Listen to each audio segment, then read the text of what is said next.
Bismillahirrahmanirrahim. Assalamualaikum warahmatullahi wabarakatuh. Nama saya Muhammad Akbar. NPM saya 2087000022. Assalamualaikum warahmatullahi wabarakatuh. Nama saya Adir Maya Hasibuan dengan NPM 19870015. Saya Irma Marlina Syantar, NPM 1987000009. Nama saya Theodora Vanilla Lawa, NPM 1987000002. Perkenalkan, nama saya Destri Sulastri Manik, NPM 1987000004. Saya akan menjelaskan tentang beberapa tumbuhan paku terestrial, paku epifit, dan paku air. Paku terestrial itu adalah merupakan tumbuhan paku yang dapat tumbuh dan hidup di atas tanah, terutama di lingkungan yang lembab. Paku epifit adalah merupakan tumbuhan paku yang tumbuh pada pohon inang atau bebatuan.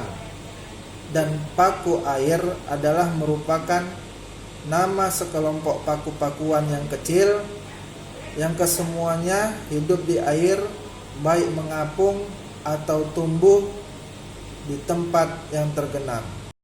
Saya di sini akan menjelaskan tentang paku epifit. Paku epifit merupakan tumbuhan paku yang tumbuhnya menempel pada inangnya atau pada bebatuan. Tumbuhan paku epifit yaitu paku sarang burung. Tumbuhan paku ini dikenal karena tanjuknya yang besar, etalnya dapat mencapai panjang 150 cm dan lebarnya 20 cm, menyerupai daun pisang. Peruratan daunnya menyirip tunggal, warna helainya hijau cerah, namun ketika terkena cahaya matahari langsung akan berangsur-angsur menjadi atau berwarna kuning. Spora terletak di bawah helai pada urat-urat daun, dengan sori menutup semacam kantung memanjang. Etal yang mengering akan membentuk semacam sarang yang menumpang pada cabang-cabang pohon. Sarang ini bersifat menyimpan air dan dapat ditumbuhi oleh tumbuhan epifit lainnya. Tumbuhan paku ini kebanyakan epifit, namun kenyataannya dia dapat tumbuh di mana saja asalkan tempat tersebut terdapat bahan organik yang menyediakan hara. Tumbuhan paku berkembang biak atau bereproduksi secara seksual dan aseksual. Reproduksi seksual dan aseksual pada tumbuhan paku terjadi seperti pada tumbuhan lumut.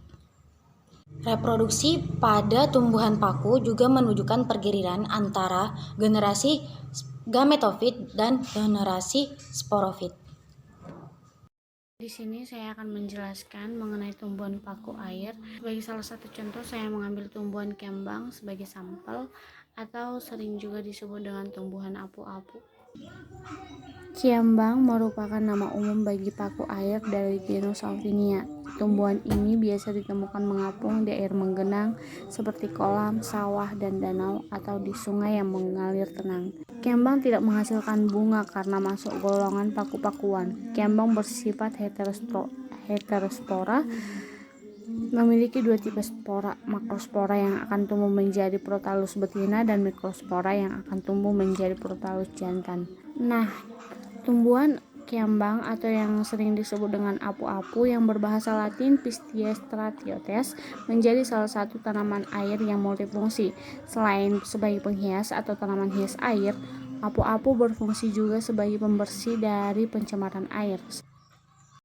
Akan menjelaskan tentang tumbuhan paku. Tumbuhan paku ini termasuk dari kelas Lycopodidae yang dimana disebut dengan sebagai paku kawat. Kenapa? Karena bentuk morfologinya itu batangnya menyerupai kawat. Ini seperti kawat, batangnya menyerupai kawat, dan dia berukuran kecil, mirip sisik dan rambut. Kayak gini bentuk sisik rambutnya.